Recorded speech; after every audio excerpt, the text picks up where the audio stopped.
I had been consulting sort of on the pilot. I kept busy because me and Steve were still talking. And we were hanging out after the show, and I was still coming in for voiceovers. He had been developing that show while we were at Rocco. So while I was developing my shows, he was doing his, and we were all comparing, looking at what each other's stuff was, making suggestions to each other, and that kind of stuff. So you kind of knew you were going to be on that show. Right. Right.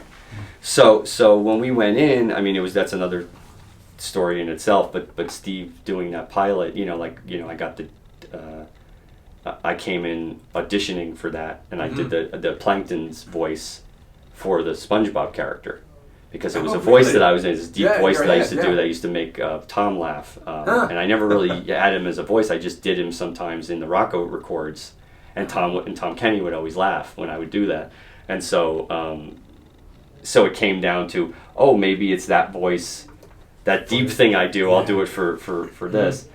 So I made a tape of me doing an audition as SpongeBob. Oh, that's great. With that, and apparently they had played that because I was really dirty. I was like really it was for Steve and Eric Weiss and Derek Dryman. It was for that group that was sitting in there, the guys that were sitting in a room to make them laugh by themselves, to make them laugh. And I knew they were sitting there, so I was alone in my house. I did this tape and I walked around like it started off as an audition, and then it turned into a tirade about the business, and I was I still don't.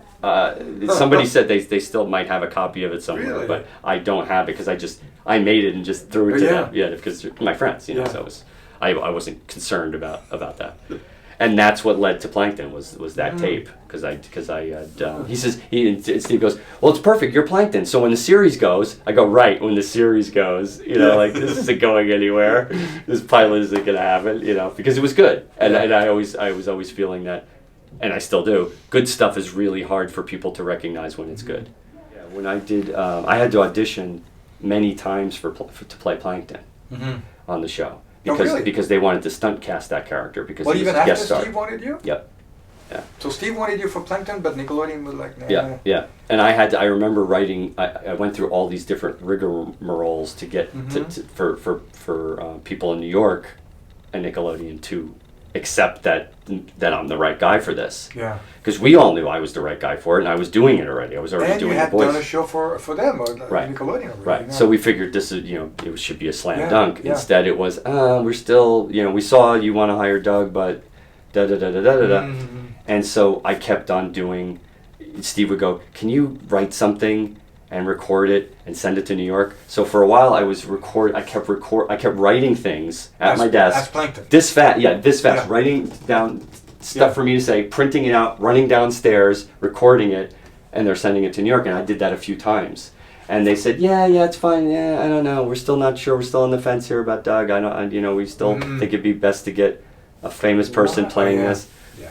So finally we got it down to, and Steve just said, well, I don't agree, and Steve didn't want them to say no to that, which meant, like we said, you're going to say something to no to that's so small on the show, such a small, not a small thing, but casting a reoccurring character who was not really a main character then. He started off as a guy who was going to show up every so often, and so they made me we did a live pitch. Brass came from New York. We did it up in that room that's still up there. That was the conference room upstairs in this building. And we did a live, thing. They pitched it, the board guys pitched it, and every time Plankton talked, instead of them saying it, I said it. And so I said it out loud. Yeah. Everyone's laughing. Every time I talked, they laughed. At least at that pitch. Not all the time. Sometimes they don't laugh at all. But that pitch went over so well, and they just went, I walked out, and it literally was this. I looked at the brass, and I went, and they go, you're Plankton. And I went, okay, good. Of course. Got the job.